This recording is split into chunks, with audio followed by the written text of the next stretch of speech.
দেশনেত্রী বেগম খালেদা জিয়াকে অন্যায়ভাবে মিথ্যা অজুহাত দিয়ে এতিমের টাকা আত্মসাতের কারণে মিথ্যা একটা অজুহাত দেশনেত্রী বেগম খালেদা জিয়া এতিমের টাকা চেয়ে ফেলবে, এটা কেউ বিশ্বাস করবে? তা আপনারা এটা কি প্রতিশোধ চান না? এটা কিভাবে প্রতিশোধ নেবেন? একটি করে দানের শীষে ভোট দিলেই প্রতিশোধ নেওয়া হয়ে যাবে। খালেদা জিয়ার আত্মার মাগফিরাত কামনায় কিশোরগঞ্জে কোরআন খতম ও দোয়া মাহফিল। সাবেক 3 বারের প্রধানমন্ত্রী ও বাংলাদেশ জাতীয়তাবাদী দল বিএনপির চেয়ারপারসন বেগম খালেদা জিয়ার আত্মার মাগফিরাত কামনা করে কিশোরগঞ্জে স্মৃতিচারণ, কোরআন খতম ও দোয়া মাহফিল অনুষ্ঠিত হয়েছে। গতকাল রবিবার রাতে কিশোরগঞ্জ সদর উপজেলার রশিদাবাদ ইউনিয়ন পরিষদের চেয়ারম্যান মোহাম্মদ ইদ্রিস মিয়ার উদ্যোগে রশিদাবাদ ইউনিয়নের ভাটগাঁও মধ্যপাড়া এলাকায় এই কোরআন খতম ও দোয়া মাহফিলের আয়োজন করা হয়। দোয়া মাহফিলে জামিয়া নিজামিয়া মাদ্রাসার শিক্ষার্থীরা অংশ নেন এবং তাদের মাধ্যমে পবিত্র কোরআন খতম সম্পন্ন করা হয়।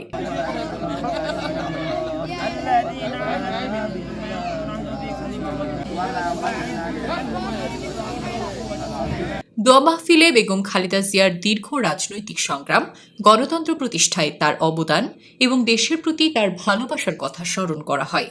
পাশাপাশি দেশ ও জাতির শান্তি, স্থিতিশীলতা এবং গণতন্ত্র পুনরুদ্ধারের জন্য বিশেষ মোনাজাত পরিচালনা করেন বাংলাদেশ জাতীয়তাবাদী ওলামা দল কিশোরগঞ্জ জেলার সাবেক সভাপতি ও আহ্বায়ক মাওলানা রফিকুল ইসলাম।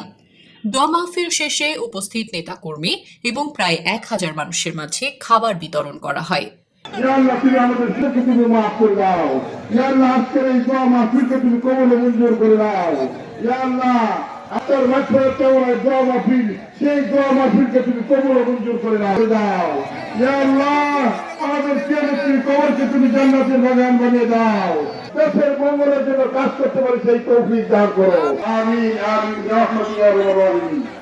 রশিদাবাদ ইউনিয়নের 3 নং ওয়ার্ডের সাবেক মেম্বার আব্দুল খালেক মোল্লার সভাপতিত্বে প্রধান অতিথি হিসেবে উপস্থিত ছিলেন কিশোরগঞ্জ 1 সদর হোসেনপুর আসনের বিএনপির মনোনীত এমপি প্রার্থী ও জেলা বিএনপির সাধারণ সম্পাদক মোহাম্মদ মাজহারুল ইসলাম, জেলা যুবদলের সভাপতি খসরুজ্জামান শরীফ, সাধারণ সম্পাদক আব্দুল্লাহ আল মাসুদ সুমন, জেলা বিএনপির সাংগঠনিক সম্পাদক হাজী ইসরাইল মিয়া, ছাত্রদলের সাবেক সভাপতি মারুফ আল মোস্তফা, লতিবাবাদ ইউনিয়নের সাবেক চেয়ারম্যান শহীদুল ইসলাম শহীদ সহ বিভিন্ন শ্রেণী পেশার মানুষ এবং ধর্মপ্রাণ মুসল্লিরা অংশ নেন। দেশনেত্রী বেগম খালেদা জিয়াকে অন্যায়ভাবে মিথ্যা অজুহাত দিয়ে এতিমের টাকা আত্মসাতের কারণে মিথ্যা একটা অজুহাত দেশনেত্রী বেগম খালেদা জিয়া এতিমের টাকা চেয়ে ফেলবে, এটা কেউ বিশ্বাস করবে? তা আপনারা এটা কি প্রতিশোধ চান না? অবশ্যই প্রতিশোধ চান। এটা কিভাবে প্রতিশোধ নেবেন? একটি করে দানের শীষে ভোট দিলেই প্রতিশোধ নেওয়া হয়ে যাবে। কি কথাটা ঠিক না বেটি? আপনাদের পায়ে হাত থেকে বলে যাই, আমরা রাত্তা ও শান্তি পাবে, আমরা নির্যাতিত, আমরা এখনো হাজিরা দেই, আমরা প্রত্যেকটা নেতাকর্মী আমরা এখনো হাজিরা দেই। মামলা কিছু প্রত্যাহার করেছে আর অসংখ্য মামলা প্রত্যাহার হয় নাই। প্রায় কোটি মানুষের সমাগমে জানা যায় বিশ্বের বিভিন্ন দেশের সরকার প্রধান, রাষ্ট্রপ্রধানরা ওনার মৃত্যু সুখ জানাইছে, তারা তাদের প্রতিনিধি করেছে জানা যায়।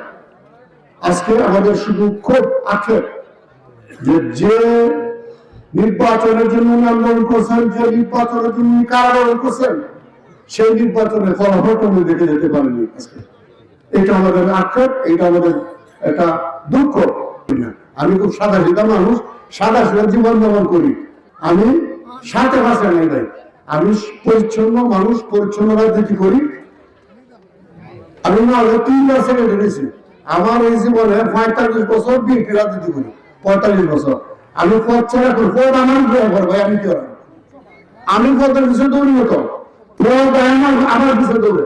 তো আমি তো একটু সাধারণ, আমার পরের সম্পদের প্রতি, পরের অর্থের প্রতি কোন বদলাও শোনে, আমি শুধু সাধারণভাবে চলাফেরা করি, সাধারণ জীবন যাপন করি, এইভাবেই থাকতে চাই। অনুষ্ঠান সঞ্চালনা করেন রশিদাবাদ ইউনিয়নের 2 নং ওয়ার্ডের বিএনপি সাধারণ সম্পাদক শাহ মোহাম্মদ মোস্তফা।